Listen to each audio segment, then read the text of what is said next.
Bueno, en primer lugar, debemos entender que la conflictividad es algo connatural a toda sociedad humana, ¿no? Entonces, toda sociedad entra siempre en tensiones. La historia, los movimientos, los cambios sociales, en la historia de la humanidad han surgido de demandas, han surgido digamos, de búsqueda de mayor bienestar y, digamos, lograr sociedades más estables, mejor vinculadas a los individuos. En esa línea, todo sistema tiene estructuras que están en movimiento, ¿no? Entonces, tenemos, y ahorita voy a explicar algunos, en la sociedad global actual, algunos elementos estructurales de riesgos de conflictividad que están presentes siempre, el cual deben ser manejados y conducidos por los sistemas políticos. El Estado, la sociedad, ha construido estos sistemas precisamente eh, para conducir y manejar estos espacios, ¿no? O sea, muchos años del principio de la humanidad, el hombre vivía en constantes guerras y la civilización pues consiste precisamente en construir sistemas de gobierno y estados que maneje y conduzcan estos periodos para darle estabilidad y paz, que es la garantía de un bienestar. Entonces, en esa línea, debemos pensar que los análisis actuales sostienen que el sistema global tiene algunos riesgos estructurales que debemos ser conscientes para manejar luego casos específicos. Si no somos conscientes de esta estructura, nos vamos a quedar digamos, en pensar que todo se resuelve mirando un caso, ¿no? Entonces tenemos que tener en cuenta que vivimos en sistemas mucho más complejos. Y uno de los elementos que señalan los estudios es que el riesgo más importante que tenemos es un riesgo de colapso de los ecosistemas, ¿no?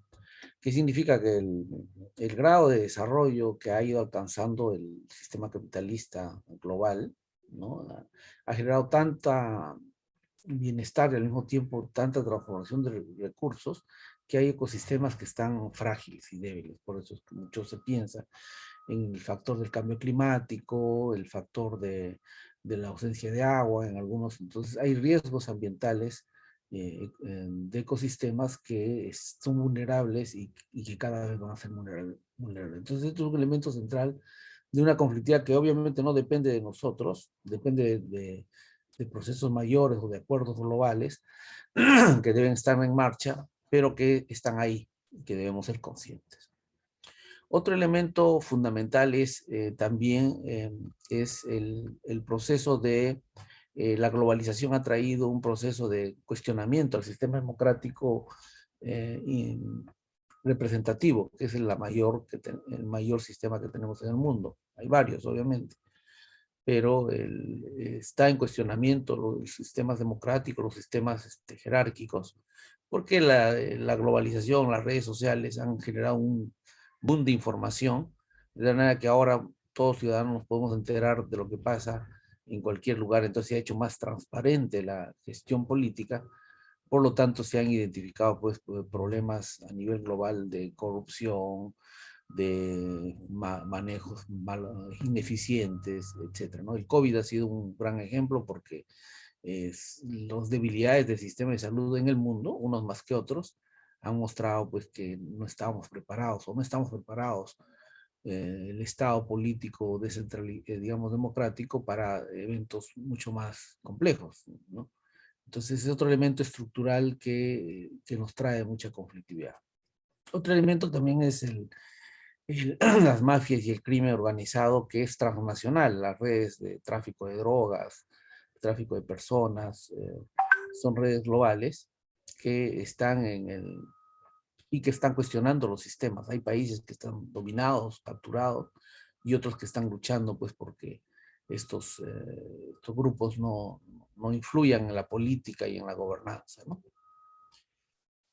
Otro elemento estructural es la desigualdad, es decir, Piquet, uno de los grandes pensadores franceses, ha hecho un estudio del crecimiento del último siglo de la economía global y ha mostrado que hay una persistente desigualdad que ha ido construyéndose y que ahora es mucho mayor que hace 20, 30, 50, 100 años, porque un grupo muy pequeño controla grandes recursos, incluso más que muchos países.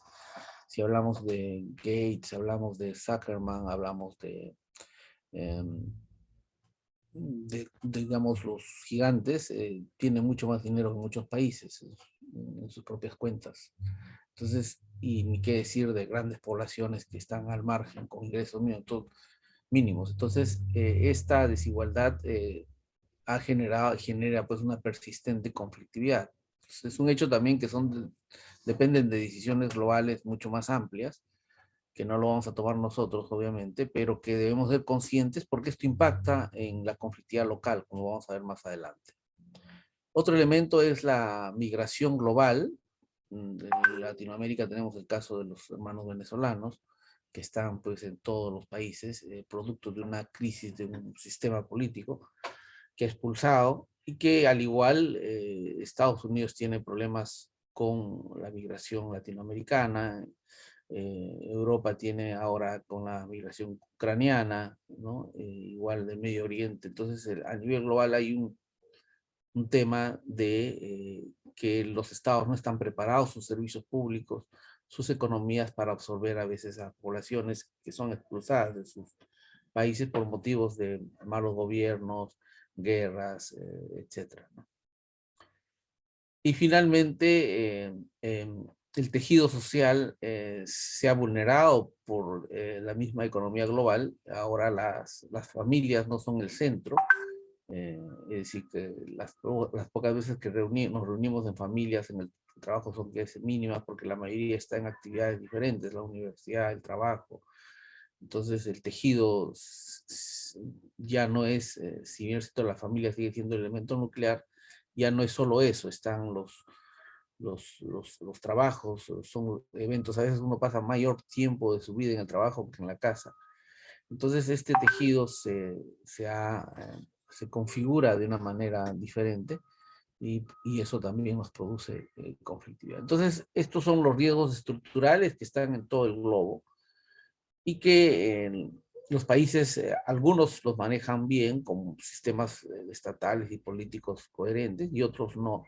Entonces hay que entender que tenemos estos escenarios globales y que son los estados, las empresas y las organizaciones las que deben ser conscientes para conducir los procesos hacia un paz y bienestar. Entonces, si no somos conscientes de este primer escenario, vamos a pensar que es un caso, digamos, va a depender de una gestión.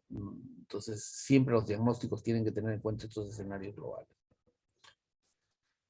En segundo lugar, ya entrando al tema de la gobernabilidad y el conflicto, debemos entender que toda gobernanza nace de acuerdos.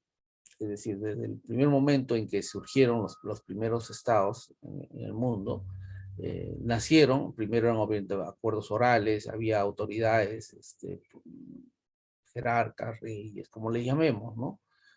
Zares, el nombre que tengan, apus, el nombre que tengan, eran personas que, digamos, instituían el orden en una comunidad y se planteaban ciertas reglas al cuales todos debían respetar para mantener el orden. El orden es connatural a la especie humana, incluso las investigaciones en especies animales han demostrado que siempre hay una búsqueda de orden. Entonces, y precisamente cuando estos sistemas, estos acuerdos no son legítimos o no se sostienen, es cuando empiezan los conflictos, ¿no? Entonces, eso es importante entender. Entonces, el conflicto desde esa perspectiva es multidimensional. Es decir, no surge de ya puede surgir, digamos, de un evento económico, político, social o ambiental, pero en su desarrollo, en su manifestación, es multidimensional.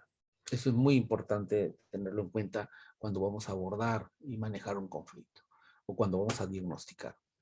Todo conflicto y toda gobernanza, digamos que es lo opuesto, porque lo opuesto del conflicto es la paz, y la gobernanza es parte del principio de generar un orden y una paz para que las personas se realicen y desarrollen sus capacidades, es multidimensional.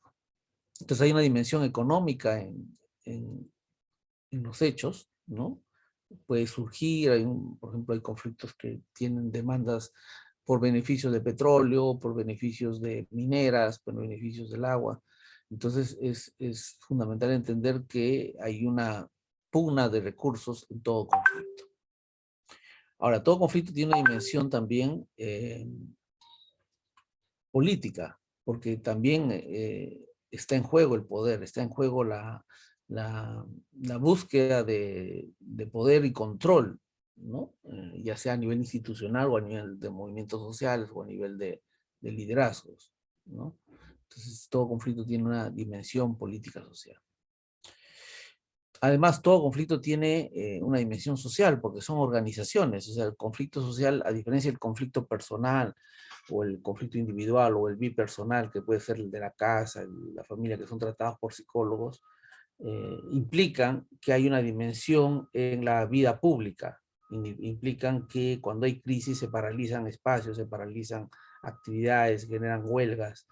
Entonces hay un elemento social intrínseco, por eso se llaman conflictos sociales. Entonces no estamos trabajando acá eh, tipo de conflictos, digamos, personales o que hay otras ciencias que tratan eso, ¿no? Entonces, ahora, claro, obviamente estos conflictos sociales pueden generar conflictos personales, domésticos, familiares, sí, pero su origen tiene una dimensión social, tiene una dimensión política, tiene una dimensión económica y también tiene una dimensión ambiental, ¿no? Ambiental en el sentido de que eh, están en un espacio, digamos, donde se pueden vulnerar muchos ecosistemas o al mismo tiempo los daños que pueden generar el conflicto mismo afecta a escenarios y ambientes que están en juego, ¿no? Además, todo conflicto es cultural en el sentido de que es parte de identidades. Los grupos tienen identidades que están en el proceso, pero al mismo tiempo también no solo eso, sino muchos de ellos pueden tener origen en grupos, digamos, indígenas o grupos originarios que están, digamos, pugnando por reconocimiento, por valoración, distintos factores. Además, finalmente, están en el territorio. O sea, no existe algo así como conflictos virtuales o conflictos espaciales. Todo surge en territorio. Entonces, ¿por qué digo esto? ¿Por qué es importante entender? Porque, como he explicado, hay estructuras de riesgo, pero al mismo tiempo, en lo local, en el conflicto, hay que ver que el tratamiento tiene que ser multidimensional. Esta definición es muy importante porque nosotros cuando enseñamos este curso, estos módulos, explicamos las estrategias desde el punto de vista multidimensional. Entonces, cómo se deben trabajar a esos niveles, ¿no? O sea, privilegiando también el tema del Estado, porque el Estado es el responsable de la conducción de la paz, pero al mismo tiempo de otros actores, como las empresas, las familias, las organizaciones, ¿no? Entonces es muy importante tener en cuenta eso, ¿no? Y ya entrando al tema de gestión, es decir, cómo manejar un conflicto, conducir y cómo instaurar un espacio de gobernabilidad, en cualquier escenario, ¿no? Hay tres elementos claves que nosotros desarrollamos en los trabajos, en los módulos. Hay tres elementos claves que son necesarios para una gestión. Y uno es Le llamamos visión integral de la dirección pública, porque en general estamos hablando de conflictos sociales y el manejo es pues en un espacio público, ¿no? Y, eh, primero, y es fundamental, tener y manejar y conocer la gestión del entorno político. Eso es central. Si uno no entiende los factores del avatar, del proceso político en el cual está inmerso un conflicto, que mueven a los actores, qué movimientos realizan, qué aspiraciones, qué visiones tienen, no vamos a comprender el diagnosticar correctamente el conflicto y por lo tanto no vamos a poderlo abordar. Entonces, lo que nosotros explicamos ya en detalle en el curso es las herramientas de gestión, de la gestión política que son necesarias, ¿no? Los poderes fácticos, los actores sociales, los grupos de presión, los mecanismos, los artefactos de manipulación, los artefactos de convencimiento, sus capacidades de generar alianzas, todos esos aspectos tenemos que desarrollar para entender cómo se gestiona el entorno político.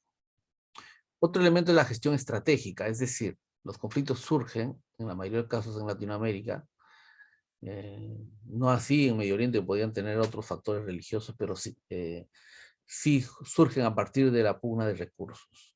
En mi experiencia no he conocido un conflicto donde no está en pugna recursos. Estos pueden ser agua, petróleo, minería, gas, pueden ser eh, exportación, agricultura, pero son recursos en el cual los actores buscan y tienen intereses sobre ello. Entonces, tienen posiciones e intereses. Entonces, una estrategia fundamental es distinguir posiciones de intereses y generar zonas de acuerdo, generar zonas de acuerdo entre los distintos actores para ya entrar a una gestión operativa y gestión del diálogo en sí. Entonces, entender las líneas estratégicas que están en juego en un conflicto es fundamental, por eso hay que generar una gestión estratégica y el desarrollo obviamente de varias métodos y metodologías para abordarlo. Y eso nos lleva a la gestión operativa, que es el día a día, el hora a hora, el minuto a minuto cuando manejas una crisis, de cómo debes gestionar este proceso que ya has diagnosticado, que ya le has dado una valoración y el cual debes generar y construir diálogo, construir consensos y construir, digamos, distintos espacios donde los actores encuentren una viabilidad a sus intereses y aspiraciones y se logre pues encaminar el proceso hacia la paz. Obviamente la idea es hacer una gestión sostenible, porque no se trata de que lleguen a acuerdos, firmen actas y después nadie cumpla, sino lo que nosotros tratamos de explicar es que haya una visión de sostenibilidad que genere espacios más consistentes en las sociedades o en los grupos que nos toca trabajar, ¿no? Entonces, estos tres niveles, gestión del entorno político, gestión estratégica y gestión operativa, son centrales. Entonces, obviamente en este webinar los menciono, no puedo desarrollarlos por el tema del tiempo. No es, cada uno requiere pues un espacio especial, pero sí hay que ser conscientes de que esos son los centrales, ¿no? Centrales. Y esto nos lleva a entender qué es un conflicto, porque nosotros para entender digamos, el abordaje, tenemos que ver cuál es la dinámica, ¿no? Esto es como el médico, tiene que entender dónde se produce la enfermedad, cuál es el órgano que está dañado, cuál es el órgano que no está funcionando bien, para obviamente cómo está funcionando, para brindar la receta. Y eso significa un diagnóstico preciso del tipo de conflicto en el que estamos, su velocidad, sus actores, y en eso tenemos una tipología mínima.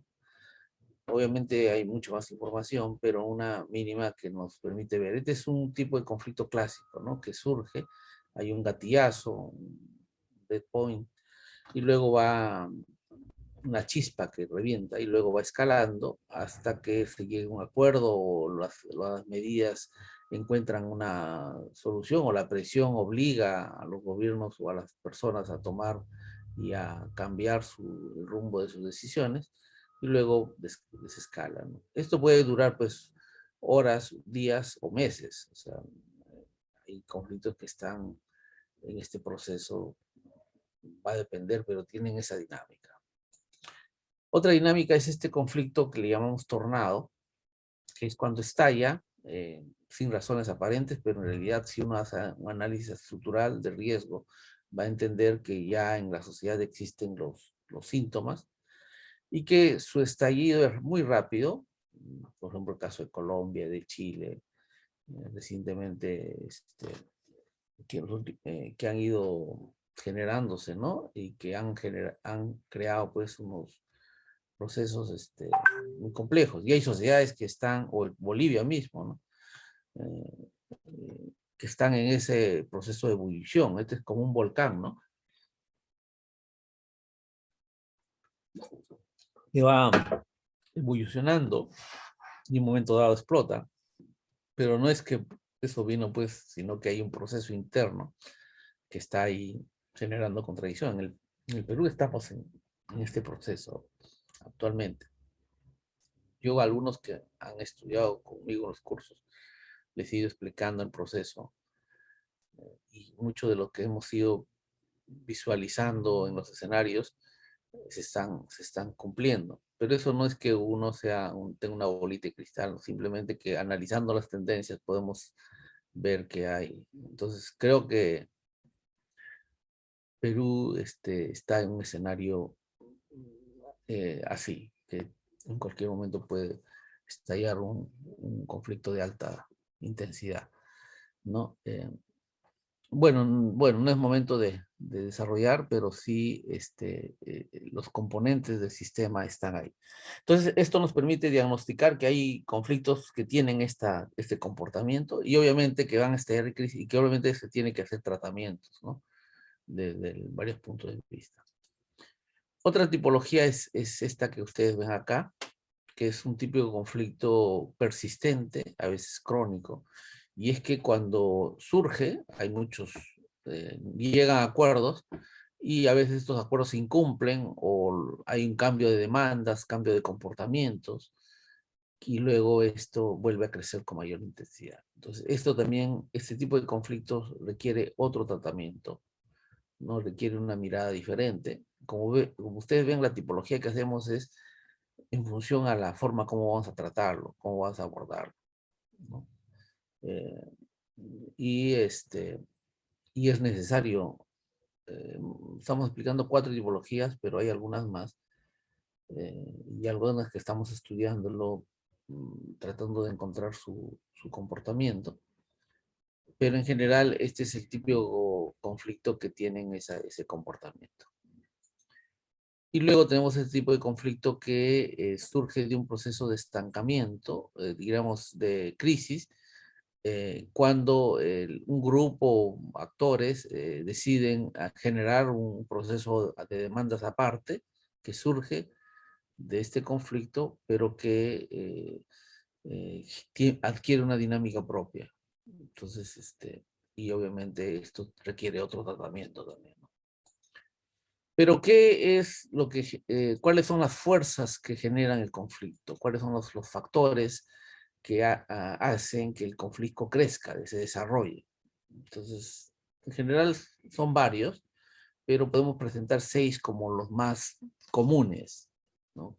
Y en el cual nosotros enseñamos cómo manejar estos 6 factores, que es lo que produce el crecimiento, la escalada, ¿no? Digamos, es como el azúcar para la diabetes, ¿no? O sea, es decir, si tú eres diabético y te empiezas a alimentar con alimentos azucarados o grasos, obviamente vas a llegar a un coma diabético, ¿no? Entonces, estos, digamos, son los factores que generan el escalamiento. Y son 6 que voy a pasar a explicar rápidamente, eh, para poder, digamos, luego, más adelante en el curso nosotros desarrollamos cómo manejar cada uno de ellos. Uno es cuando los actores no tienen mecanismos oportunos y eficaces para atender demandas, y sobre todo las demandas de menor poder. Entonces, a veces no hay mecanismos de escucha, o no hay mecanismos de diálogo, y sobre todo los grupos de menor poder, los excluidos, los que no tienen, y que al momento que iniciar el conflicto, ellos, pues como no tienen mucho que perder, entran rápidamente a la violencia, a la dinámica de la violencia. Otro factor importante es cuando un proceso está surgiendo y entran nuevos actores. La entrada de nuevos actores amplía las demandas, amplía la capacidad, la fuerza de los conflictos, y por lo tanto va creciendo, y al momento de que crezca pues se hace uno mucho mayor. Entonces nosotros presentamos ejemplos, analizamos cómo estos actores deben ser controlados. Luego tenemos cuando los actores se vuelven intransigentes, adquieren posturas confrontacionales, intransigentes, actitudes que generan pues de soberbia, digamos, de violentas, de intolerancia, y que generalmente hacen que el conflicto escale. Entonces, normalmente cuando empiezas a trabajar en el proceso de diálogo, tienes que construir el diálogo con actores, obviamente, dialogantes, y aislar a aquellos que confrontan, que son intransigentes, porque si lideran nuestro proceso, ellos pues, van a llevar el conflicto a la crisis, a la violencia. Entonces, esos procesos hay que conducirlos de una manera diferente, ¿no? Otra es la inacción de entidades del Estado o las empresas ante un estallido. Entonces a veces se quedan como paralizados, sorprendidos, no generan respuestas, no las tienen, la burocracia les gana, y esto genera que, el conflicto se extienda, ¿no? Se extienda y se hace grande. Otro elemento fundamental es los recursos mediáticos, es decir, cuando el conflicto entra a los medios o los actores promueven la publicidad de las demandas del conflicto, es cuando ya el conflicto crece mucho más, porque cuando hay una cobertura mediática entran más actores, más visiones, entonces el proceso se genera. Y además los promotores del conflicto, que los hay, quieren llevar el conflicto hacia esos escenarios, porque es ahí donde obtienen ganancias políticas, y eso me lleva al último factor, que es cuando los actores quieren consolidar plataformas políticas, ¿no? Utilizan los conflictos para su carrera política, y al final, pues, ese es su objetivo último, ¿no? Entonces, eso es peligroso. De hecho, hay muchos líderes que han surgido de conflictos y que habían a veces hasta gobernantes, pero es muy peligroso porque eh, ve una parte del problema y generalmente no tienen una visión más que de una sociedad no en paz, sino en conflicto. Entonces, esos son factores generales, ¿no? Que funcionan en toda la mayoría de los conflictos sociales. Obviamente cada caso es diferente y hay que analizarlo para ver qué factores tienen y empezar a conducir. Finalmente, nosotros tenemos que construir escenarios, ¿no? Escenarios cuando veamos sociedades en riesgo o grupos en riesgo, pero al mismo tiempo cuando está creciendo un conflicto, ver nuestra intervención a dónde nos va a llevar. Entonces construimos escenarios, y esto depende del manejo de tres factores. Uno es la tendencia. Las tendencias son posibles de estudiarlas, ya sea como estructura, como proceso, o los factores que mueven, ¿no? Pero las tendencias no son determinantes, dependen de eventos y de decisiones. Entonces, los eventos son aquellos que ocurren ya sea de manera provocada, planificada, o, por ejemplo, o que no están, son disruptivos, surgen de otros escenarios y que impactan, ¿no? Por ejemplo, eh, influencias externas o cualquier factor que genera estos eventos, ¿no? Por ejemplo, y gatillan un conflicto. Por ejemplo, en Chile, el alza de pasajes, el metro, los chicos que salieron a reclamar, gatilló. Igual en el caso de Colombia, el impuesto que dieron sobre a la población gatilló los conflictos, y son eventos que en una estructura ya en riesgo le dieron el cauce hacia el conflicto. Y finalmente es las decisiones, o sea, los actores van tomando decisiones, y estas decisiones pues conducen el conflicto en uno u otro sentido.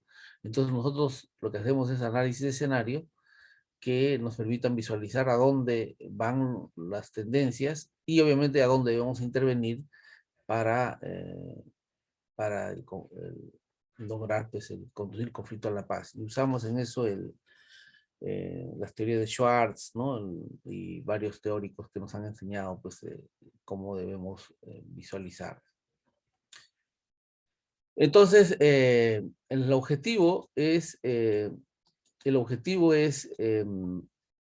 entender la dinámica de un conflicto, entender y obviamente partir de la realidad. Yo uso a veces este chiste del proyecto Columpio, ¿no? Para señalar que a veces los conflictos surgen simplemente de no entender lo que dicen las personas, lo que quieren las personas, lo que demandan los actores, ¿no? Y aquí dice, el usuario pide esto, ¿no? Pero a veces los estados, las empresas formulan proyectos complejísimos, sofisticados, ¿no? Y a veces en el camino, pues, se especifica de una manera como esta figura, luego se diseña de otra manera como esta figura, luego ya la programación presupuestal viene de esta manera, y cuando instalan, pues por X motivos termina un proyecto como la figura. Cuando la población quiere algo simple, ¿no?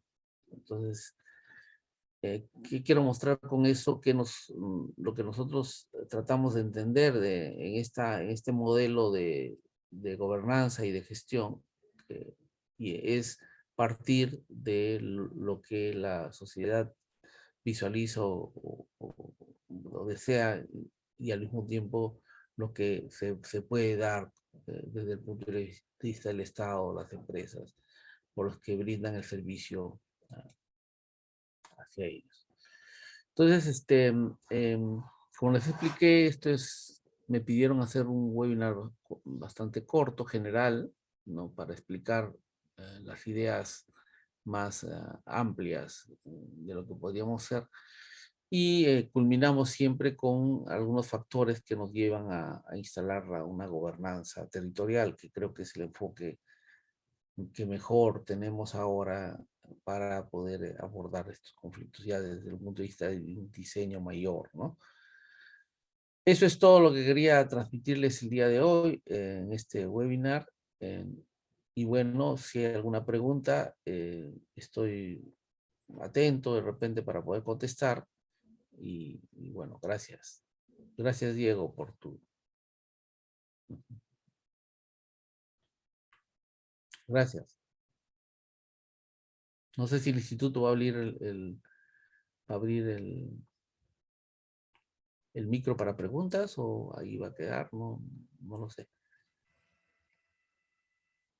Sí, Elmer. Sí, buenos días, felicitarlo por su gran ponencia, pues creo que he aprendido bastante sobre qué es la gobernanza. Los saludo desde El Salvador, pues me ha quedado claro, pues y nada más me resta felicitarlo porque son estrategias que las vamos a echar a la bolsa y las vamos a poder echar a andar en nuestro país en algún momento, porque para eso son estas conferencias para uno aprender. Así que agradezco su ponencia. Gracias, Elmer. Saludos a Salvador.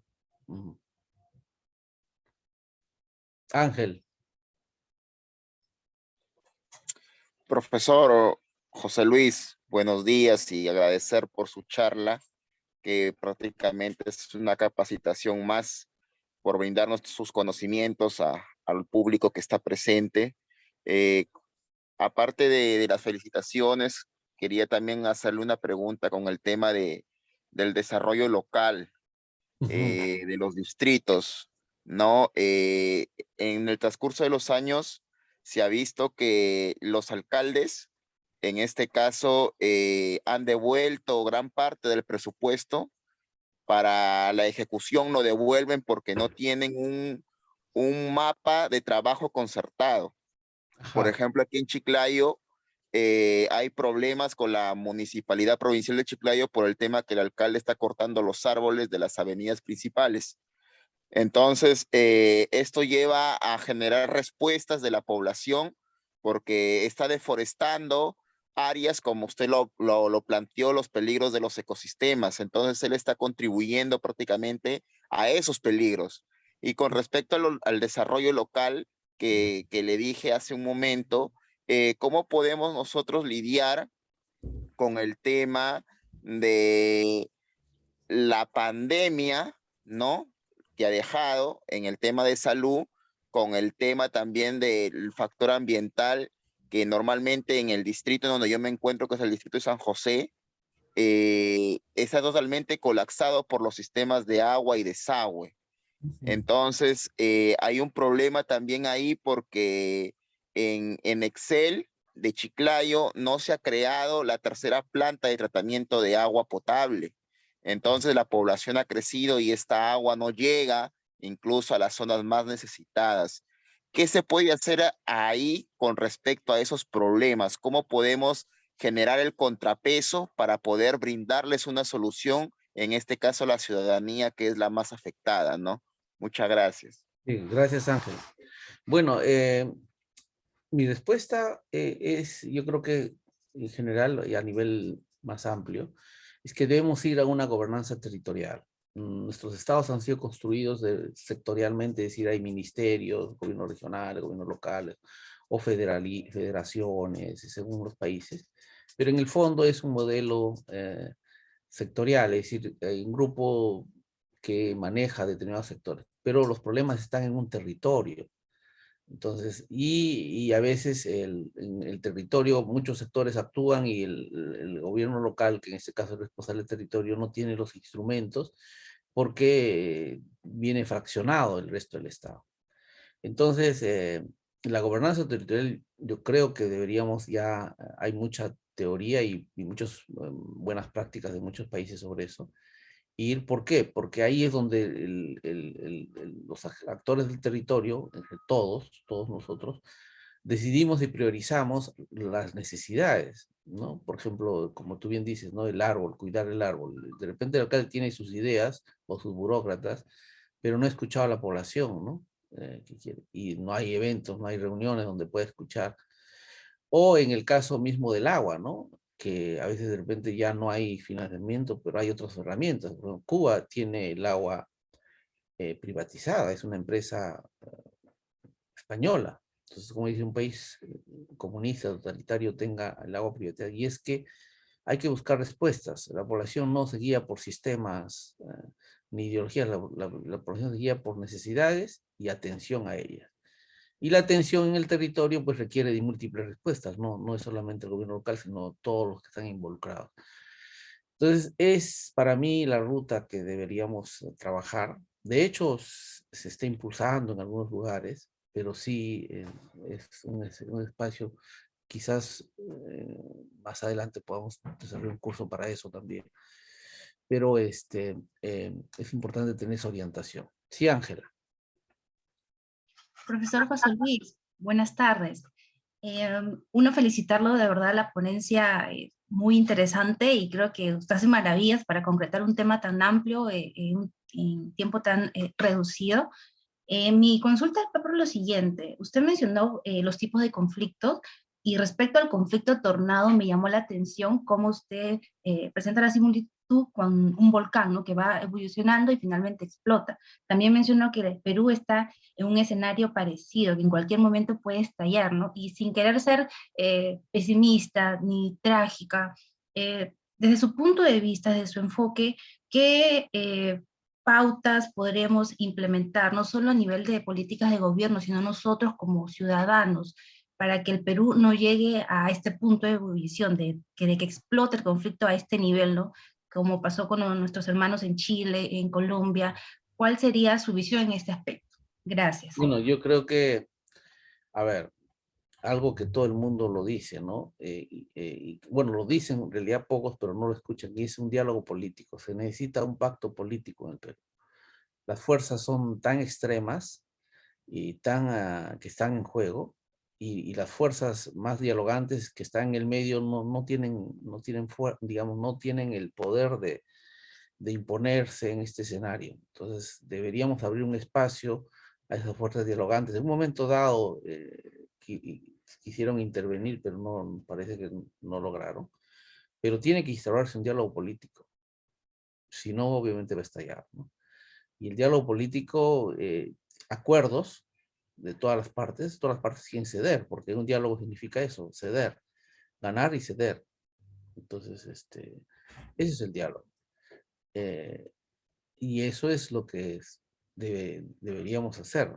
Obviamente los ciudadanos debemos exigir, porque estamos entre tres fuerzas, prácticamente se están colapsando el sistema. Entonces yo creo que esa es la salida, pero yo lo puedo decir, muchos lo podemos decir, pero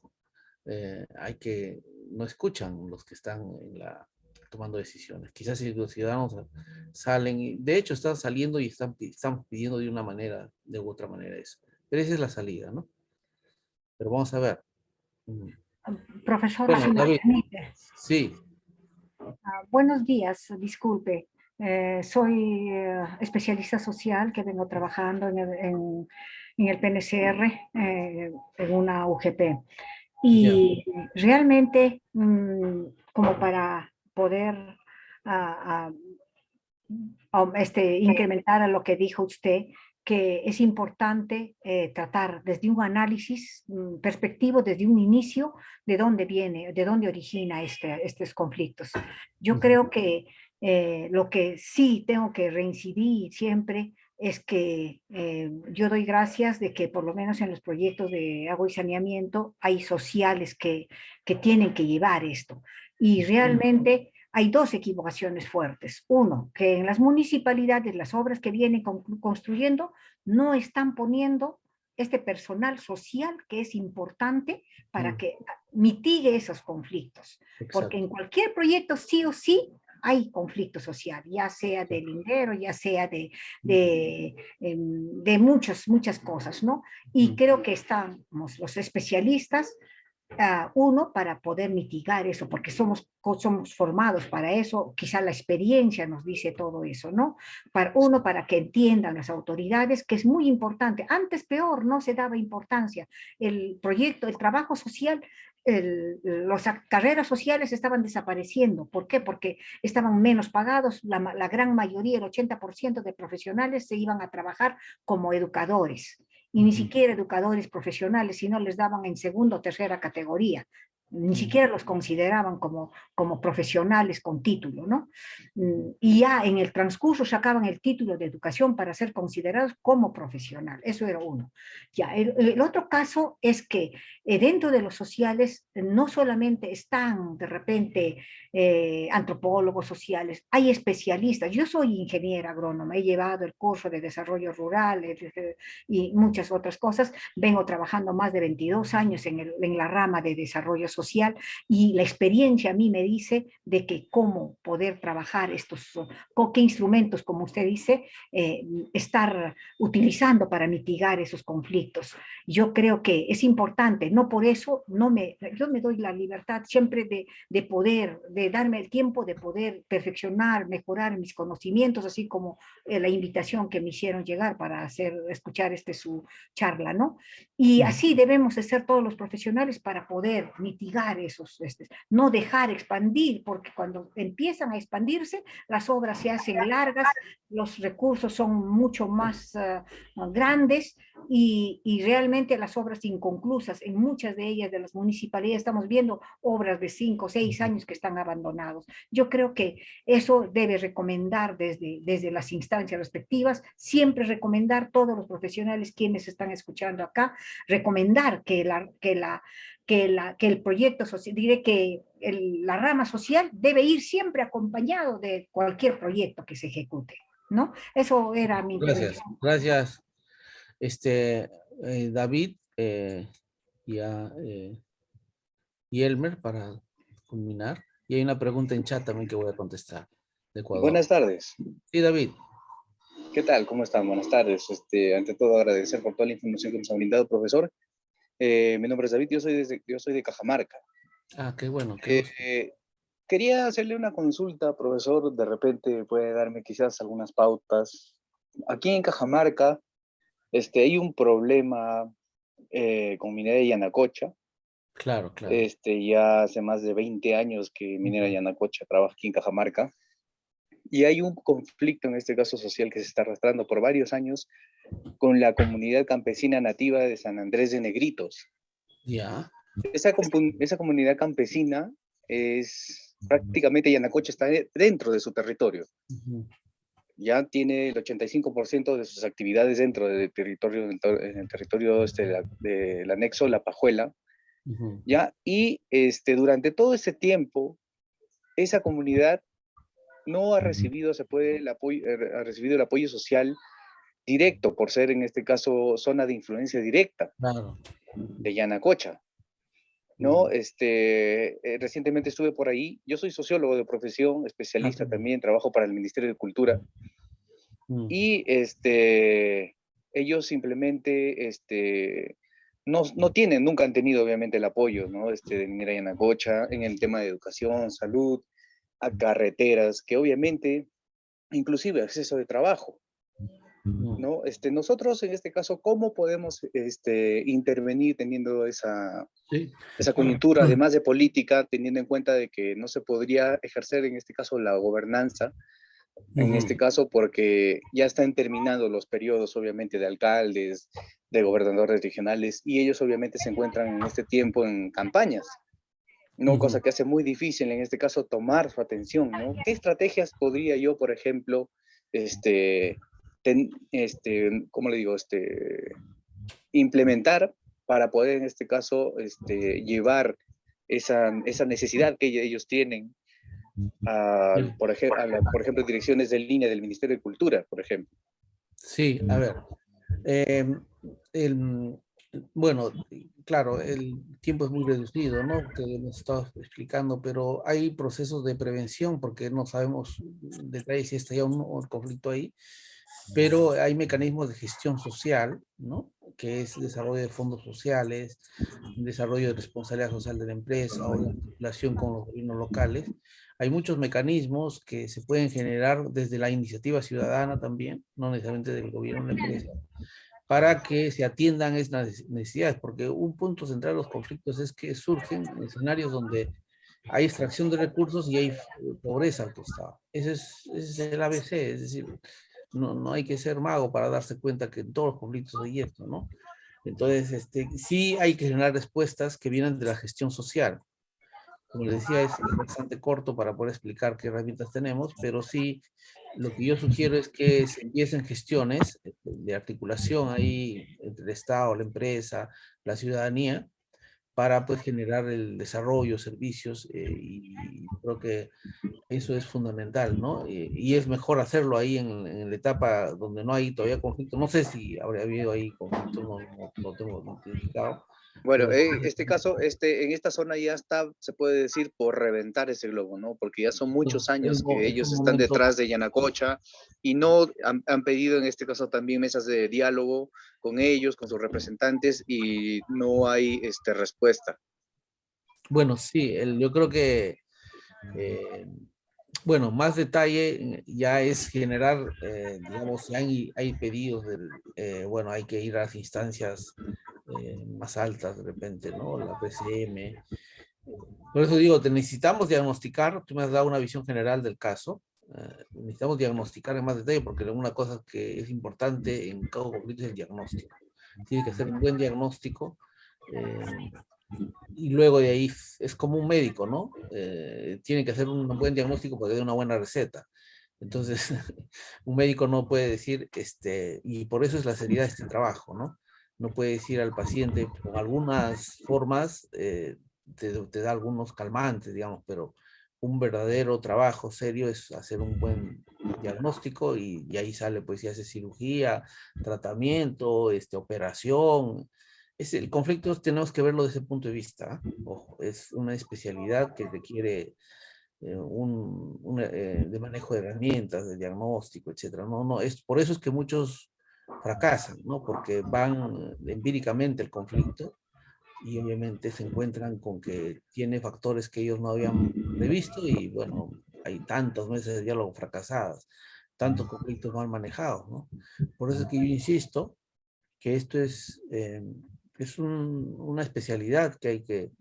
Yo enseño esta especialidad y trabajo muchos años en eso y trato de que la gente empiece a manejar esas herramientas, todo, porque es importante pues conocer eso. Entonces, simplemente invito esto a profundizar más en estos temas y ese es un poco, ya no podemos hablarlo en un tiempo tan corto, pero sí hay respuestas, ¿no? Y hay ejemplos y casos de éxito, ¿no? Porque nosotros trabajamos mucho con casos, ¿no? No es teoría, sino casos. Voy a contestar un poco la pregunta de Héctor. Me dice que desde Ecuador hay un alza de productos en el gobierno, en un régimen económico exacto. A ver, ¿qué pasa en Ecuador? Se anuncia... a ver, ¿qué pasa en Ecuador? Y antes estudiante de Ecuador le dije lo mismo, ¿no? Ecuador está en proceso de, digamos, de crecimiento económico, de una ruta que ha tomado el presidente, y que si no tiene una oficina de manejo de conflictos va a tener muchos problemas. De hecho, ya los está empezando a tener. Ecuador como Estado necesita de un órgano, un organismo que genere respuestas a cierta conflictividad y logre, digamos, es una etapa difícil globalmente. También hay la cadena de suministro global ha fracasado, no es que ha fracasado, está debilitada, ¿no? Los productos no están llegando, la guerra ha generado el alza de muchos productos agrícolas, esto a nivel global, ¿no? Y que esto va a afectar a los países. Entonces se necesita especialistas y oficinas que logren conducir estos procesos muy complejos que ya están ocurriendo y que se están viniendo. Y Ecuador no tiene eso. Diego está acá y hemos tenido reuniones, el ecuatoriano ha sido mi alumno, y él sabe muy bien, él se le ha planteado, creo que él mismo lo planteó ahí a la asamblea, que deberían desarrollar. Y de hecho, mi predicción, no es predicción, digamos, mi análisis para Ecuador es que van a entrar en un proceso fuerte de conflictividad en los próximos años, ¿no?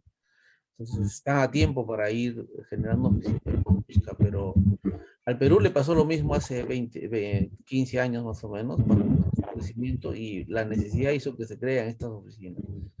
Y obviamente estamos en otro escenario ahora, pero probablemente hubiera sido peor, ¿no?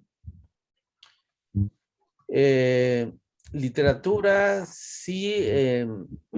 Bueno, en el instituto yo le he entregado alguna literatura, pueden solicitarlo en el instituto, y esta presentación también, la grabación y algunos materiales, y es cuestión de que se conecte con el instituto para lograr. Bueno, les agradezco su atención y estoy, bueno, de llano cualquier invitación que me hace el instituto para trabajar. Sí, Ángel. Para terminar, estoy atento, ¿no? Gracias.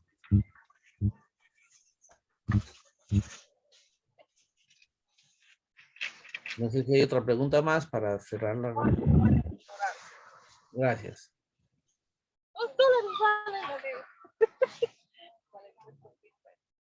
Bueno, gracias a todos. Ya que no hay preguntas, me despido y nos vemos en otra oportunidad. Gracias al instituto por invitarnos. Muchísimas gracias, José Luis. Muchísimas gracias. Tenga buen fin de semana. Muchas gracias por la invitación. Muchas gracias. Buen día con todos. Buen día a todos.